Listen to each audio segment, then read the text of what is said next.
Praise the Lord. दोस्तों, हम आपका स्वागत करते हैं आज रात की प्रार्थना में।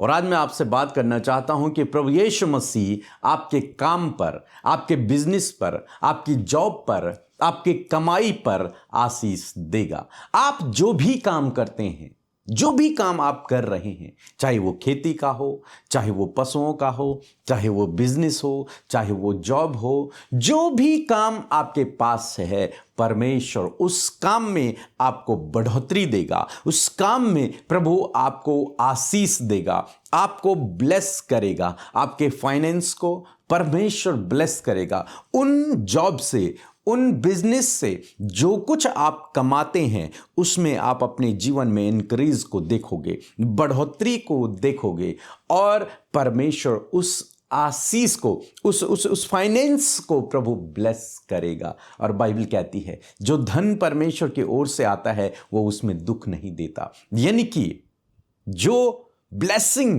प्रभु आपको देगा आपके जॉब में, आपके बिजनेस में, उसमें केवल आशीषें ही आशीषें होंगी, खुशियां ही खुशियां होंगी। उसमें कोई दुख नहीं होगा। मीन्स परमेश्वर ब्लेसिंग के साथ में आपको हर एक दुख से बाहर भी निकालेगा, हर एक रोग से बाहर भी निकालेगा, आपको ऊंचा उठाएगा, आपको शिरोमणि ठहराएगा, आपको सफल करेगा। आपके बिजनेस पर, आपके जॉब पर, आपके काम पर वो आशीष देगा।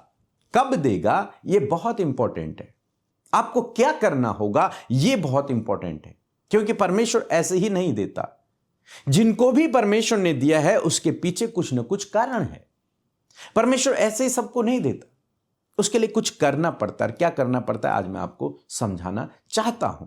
हम लोग देखते हैं व्यवस्था विवरण की किताब, उसका 28 अध्याय और 4 पद यदि आप पढ़ेंगे, यहां पर परमेश्वर का वचन कहता है कि धन्य हो तेरी संतान और तेरी भूमि की उपज, तेरी गाय और भेड़ बकरी और आदि पशुओं के बच्चे।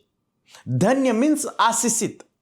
लिखा है आशीषित हो तेरी भूमि की उपज, तेरे गाय, तेरे बैल, तेरे भेड़ बकरियां और उनके बच्चे सारे के सारे ब्लेस होंगे, सारे के सारे आशीषित होंगे। मीन्स जो तेरी गाय है, जो तेरी भेड़ बकरियां हैं, वो आशीषित होंगी। और आशीषित कैसे होंगी? कि उनके बहुत सारे बच्चे होंगे, वो मल्टीप्लाई होंगी। तेरी उपज, भूमि की उपज आशीषित होगी। तो इससे क्या मतलब है? वो फलवंत होगी, बहुत अच्छी फलवंत होगी। मीन्स आप कटनी करोगे और बहुत अधिक कटनी करोगे।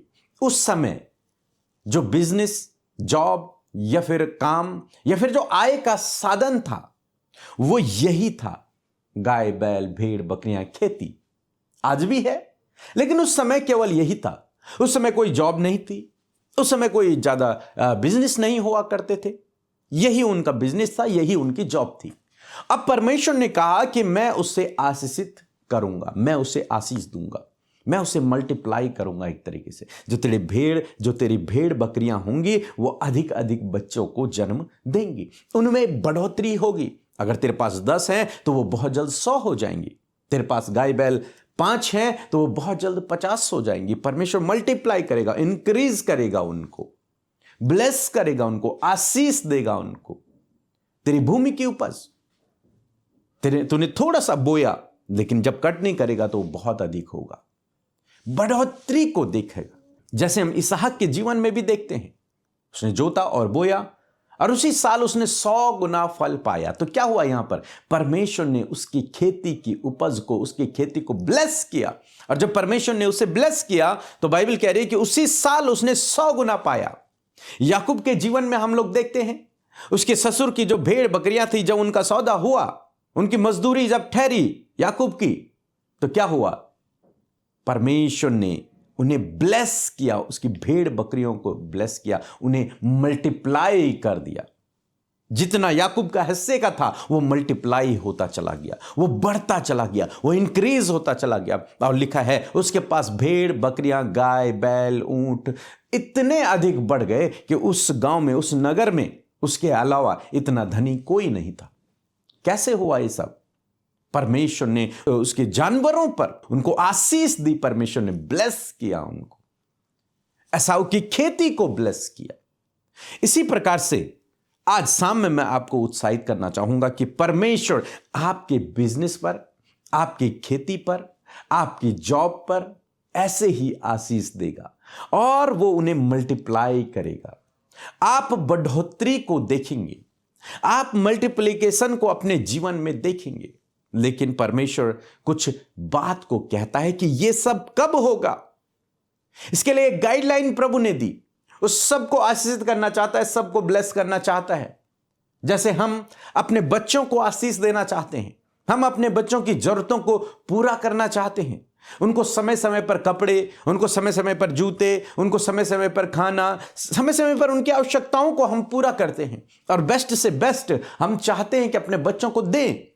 कोई गरीब व्यक्ति भी जो खुद गरीबी में है, लेकिन यदि वो अच्छा पिता है, अच्छी माता है, तो वो चाहता है कि अपने बच्चों को मैं अपने से बेस्ट दूं।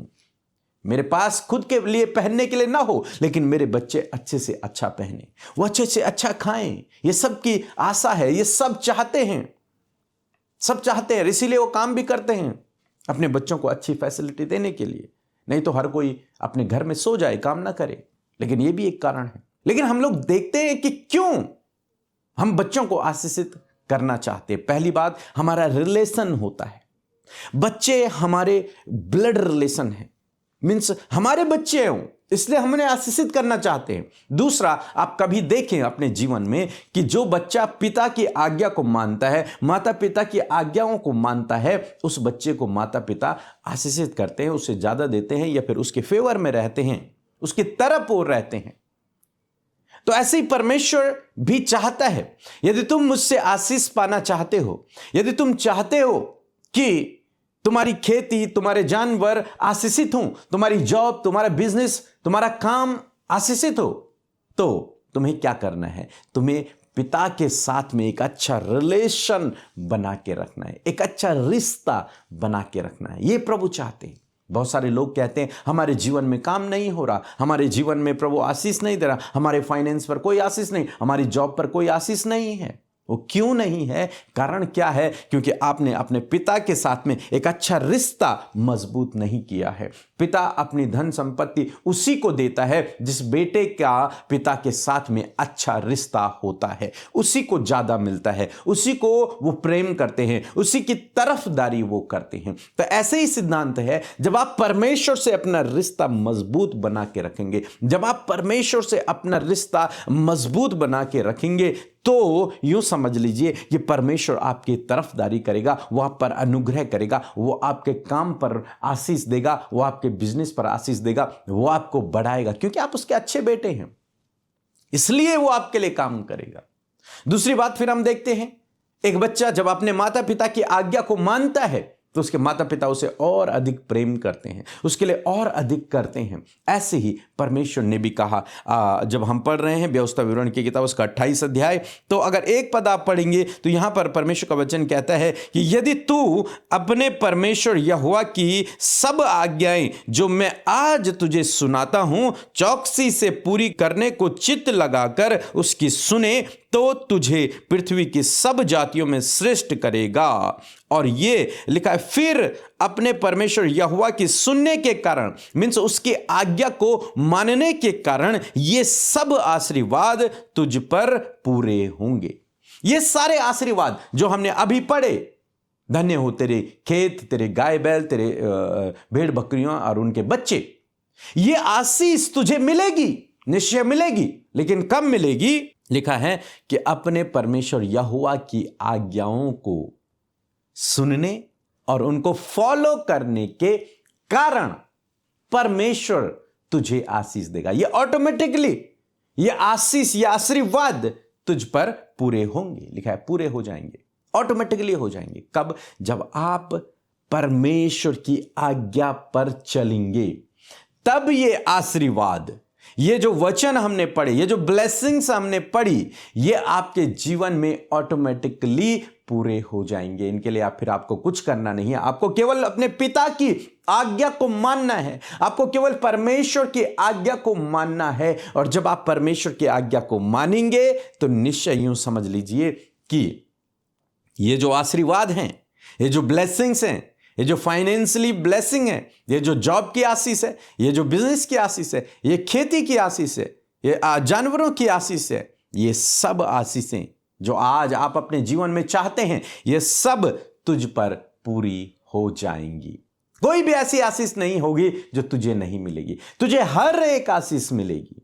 ये परमेश्वर ने वादा किया, तुझे सब कुछ मिलेगा, लेकिन तुझे एक काम करना है। वो काम यह है कि यहोवा की सुनने के कारण, उसकी आज्ञाओं पर यदि तू चले, तब ये सारी आशीषें तुझ पर पूरी होंगी। परंतु यदि तू नहीं चलेगा परमेश्वर की आज्ञाओं पर, तो फिर यह आशीष मिलना थोड़ा मुश्किल हो जाएगा। तो परमेश्वर आपसे कुछ डिमांड नहीं कर रहा, वो दो चीजें मांग रहा है। पहला, रिलेशन, अपने पिता से एक अच्छा रिश्ता। दूसरा, उसकी बात को मानना, जो उसने कहा है उसे करना, बस। और उसकी आज्ञा क्या है? बहुत सरल है। प्रभु यीशु मसीह ने कहा, अपने परमेश्वर से और अपने पड़ोसी से प्रेम रख, बस। सारे बुद्धि सारी प्राण से अपने परमेश्वर से प्रेम रख, अपने तन मन धन से अपने परमेश्वर से प्रेम रख, अपने जीवन में सबसे बढ़कर अपने परमेश्वर को मान, उसे अपने जीवन में पहला स्थान दे, किसी और चीज को नहीं। और जब तू उसे अपने जीवन में पहला स्थान देगा, जब तू उसकी आज्ञा को अपने जीवन में मानेगा, और उसकी आज्ञा यही है कि अपने परमेश्वर से प्रेम रख, किसी मनुष्य से नहीं, किसी और काम से नहीं, अपने परमेश्वर से। और जब तू अपने परमेश्वर से प्रेम रखेगा, यानी कि अपने जीवन में पहला स्थान जब तू परमेश्वर को देगा, तो कह रहा है कि ये सब आशीषें जो मैं आज तुझे सुनाता हूं, ये तुझ पर ऑटोमेटिकली पूरी होने लगेंगी, पूरी हो जाएंगी। फिर तुझे और कुछ करने की आवश्यकता नहीं है। तेरे लिए अपने आप फाइनेंस के सोर्स खुल जाएंगे, अपने आप तेरे लिए काम होने लगेगा, बंद दरवाजे अपने आप खुलने लगेंगे, बिजनेस अपने आप बढ़ने लगेगा, जॉब में प्रमोशन तुझे अपने आप मिलने लगेगा। परमेश्वर तेरे लिए काम करेगा, वो ऊंची ऊंची भूमि को तेरे लिए चौरस कर देगा, वो जंगल में तेरे लिए मार्ग निकाल लेगा, असंभव काम तेरे लिए संभव होने लगेंगे। परंतु उसकी शर्त यही है कि तुझे अपने जीवन में मुझे पहला स्थान देना होगा। अब चाहे आपके जीवन में कोई भी नीड है, आप अपने बच्चों के लिए परेशान हैं, आप लाइफ पार्टनर के लिए परेशान हैं, आप किसी जॉब के लिए परेशान हैं, आप किसी बिजनेस के लिए परेशान हैं, आप किसी बीमारी में हैं, चाहे कुछ भी आपके जीवन में है, यह साधारण सा सिद्धांत है कि परमेश्वर की आज्ञा को मान। अब परमेश्वर की आज्ञा यह है कि अपने परमेश्वर से प्रेम रख, और जब तू उससे प्रेम रखेगा, जब तू उसे अपने जीवन में पहला स्थान देगा, तो ये सब आशीर्वाद जिनके लिए तू आज चिंतित है, परेशान है, दुखी है, निराश है, डिप्रेस है, ये सारी बातें तेरे जीवन से दूर होंगी। और वो आशीर्वाद जो तू चाहता है, वो ब्लेसिंग्स जो तू चाहता है अपने जीवन में, वो ऑटोमेटिकली तेरे जीवन में पूरी होने लगेंगी। सो मैं आशा करता हूं आप समझ गए होंगे कि यदि आप चाहते हैं कि आपके काम में, आपके बिजनेस में, आपके जॉब में, आपके फाइनेंस में आशीषें आएं, तो आपको क्या करना है? आपको प्रभु की आज्ञा को मानना है, और उसकी आज्ञा यह है कि अपने परमेश्वर से प्रेम रख, बस। सो प्रभु आपको इस वचन के द्वारा बहुत आयत से आशीष दे। एक छोटी सी गवाही हम सुनेंगे, फिर हम आपके लिए प्रार्थना करेंगे। सबको जय मसीह की। मैं झारखंड से बोल रही हूँ। दिसंबर में मेरे भाई का पैर टूट गया था, और हम लोग के पास ऑपरेशन के लिए पैसे नहीं थे। मैंने मैसेज करके प्रार्थना रिक्वेस्ट किया, और पैसे के लिए भी प्रार्थना करवाई मैसेज करके, और भाई का ऑपरेशन हो गया, और मेरा भाई का पैर धीरे धीरे ठीक हो रहा है। और इसके बाद फिर से यूरिन प्रॉब्लम शुरू हो गया, उसके लिए फिर से ऑपरेशन करना पड़ा। हम लोग के पास बिल्कुल भी पैसे नहीं थे। इसके लिए भी मैंने प्रेयर रिक्वेस्ट किया था मैसेज करके विके ब्रदर और अमृता मसीह के पास, और हम लोग के पास पैसे आ गए। रिश्तेदारों ने हम लोगों को दिया, और ऑपरेशन हो गया भाई का, और अब मेरा भाई भला चंगा हो रहा है, ठीक हो रहा है। इसलिए मैं प्रभु यीशु को बहुत धन्यवाद देती हूँ। Thank you. जय मसीह की। आइए हम लोग प्रार्थना करें, और जब मैं आपके लिए प्रार्थना करूंगा तो आपको अपने हाथों को बढ़ाना है और प्रार्थना करनी, घोषणाएं करनी है, और उस फाइनेंस के लिए प्रार्थना करनी, उन रुकावटों, उन बाधाओं को दूर करना है, अपने बिजनेस के लिए प्रार्थना करनी है, और जो वचन मैंने आज बोला है उसको अपने जीवन में घोषणा करनी है। और जब आप बीमार हैं तो उन जगहों पर आपको हाथ रखना है जहां पर आपको दर्द है या फिर आप बीमार हैं, और उस बीमारी का नाम लेकर उसे डांटना है मेरे साथ में। निश्चय परमेश्वर आपको चंगा करेगा। आइए हम लोग प्रार्थना करें, अपनी आंखों को बंद करें और अपने हाथों को बढ़ाएं।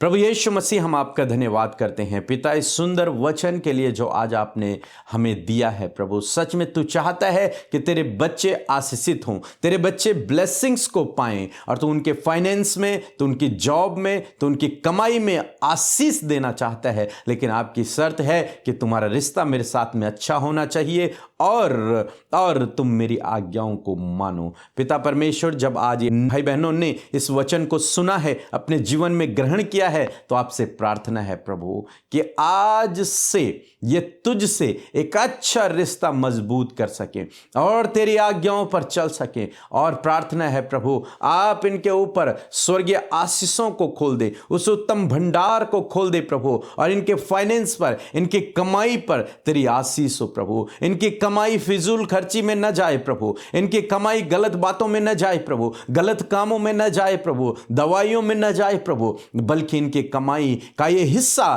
खाने पाएं खुदावन, ये बहुत अच्छे से उसका आनंद उठाने पाएं प्रभु। यीशु के नाम में इनके जीवन में फाइनेंस की ब्लेसिंग्स आई, यीशु के नाम में हर एक रुकावट जो फाइनेंस के बीच में है, यीशु के नाम में वो चली जाए in the name of Jesus. इनके जॉब पर तेरी आशीष हो, इनकी कमाई पर तेरी आशीष हो प्रभु, जो काम ये करते हैं उसमें तेरी आशीष हो प्रभु। इन्हें बढ़ोतरी दें, इन्हें मल्टीप्लाई करें, इनके जीवन के हर एक रुकावट, हर एक बाधा को दूर करें, इन्हें प्रमोशन दें, इन्हें प्रभु आप उन्नति दें, पदोन्नति दें इनके काम में, यीशु के नाम में। और प्रभु पिता परमेश्वर, जो बिजनेस करते हैं यीशु के नाम में, उनका बिजनेस मल्टीप्लाई हो, उनका बिजनेस बढ़ने लगे, उनके बिजनेस में अच्छी कमाई होने लगे, नए नए रास्ते, नए नए आइडियाज आप इन्हें दें प्रभु जी। पिता परमेश्वर, प्रार्थना है प्रभु, जितने भी भाई बहन हमारे साथ में यहाँ पर हैं, जो बिजनेस करना चाहते हैं या फिर जॉब करना चाहते हैं, अच्छी कमाई करना चाहते हैं प्रभु, आप इन्हें स्वर्गीय ज्ञान दे, बुद्धि दे, समझ दें प्रभु, ताकि एक नया आइडिया इनके मन में आए, इनके विचारों में आए, और जब ये उस पर काम करें तो ये सफल हो जाएं यीशु के नाम में। नया आइडिया दे, नई स्किल दे, नया टैलेंट दे इनको यीशु के नाम में। और प्रार्थना है प्रभु, जितने भी लोग आज बीमार हैं, जो अपने बीमारी की जगह पर हाथ रखे हुए हैं, यीशु नासरी के नाम में हर एक रोग को जो इनके शरीरों में पाया जाता है, यीशु के नाम में मैं आज्ञा देता हूं कि हर एक रोग, हर एक बीमारी के सिम्टम्स यीशु के नाम में इनके शरीर से चले जाएं इन द नेम ऑफ जीसस। अपनी उस बीमारी का नाम लें और उस बीमारी को कहें, यीशु के नाम में मेरे शरीर से चली जाए in the name of Jesus. यीशु नासरी के नाम से मैं घोषणा करता हूं, इनके ऊपर हीलिंग की, चंगाई की घोषणा करता हूं, इनके ऊपर चंगाई ठहर जाए, चंगाई आ जाए यीशु के नाम में। हालेलुया। और जितनी भी बीमारियां हैं मैं उन्हें बांधता हूं यीशु के नाम में, यीशु नासरी के नाम में हर एक बीमारी को मैं बांधता हूं और कहता हूं, इनको सो छोड़कर चली जाओ यीशु के नाम में। चंगाई इनके ऊपर आए, हीलिंग इनके ऊपर आए, हर एक घाव, हर एक दर्द चला जाए यीशु के नाम में। चंगे हो जाओ यीशु के नाम में, रिपोर्ट्स बदल जाएं यीशु के नाम में, हर एक रिपोर्ट नॉर्मल हो जाए यीशु के नाम में, हर एक बीमारी के सिम्टम्स चले जाएं यीशु के नाम में, बीपी शुगर नॉर्मल हो जाए यीशु के नाम में इन द नेम ऑफ जीसस। दुष्टता की ताकतें जो इन्हें परेशान करती हैं, जो इन्हें डराती हैं, यीशु के नाम में हर एक दुष्टता की ताकतें चली जाए यीशु के नाम में। हर एक जादू टोना, हर एक श्राप इनके ऊपर से चला जाए यीशु के नाम में। ये आज़ाद हो जाएं, ये स्वतंत्र हो जाएं यीशु नासरी के नाम में। जब ये आज सोते हैं तो आप इन्हें अच्छी नींद दें और प्रभु इन्हें दर्शनों के द्वारा आप इनसे बातचीत करें। धन्यवाद करते हैं, सारी आदर और महिमा आपको देते हुए प्रार्थना प्रभु यीशु के नाम से मांगते हैं, आमीन।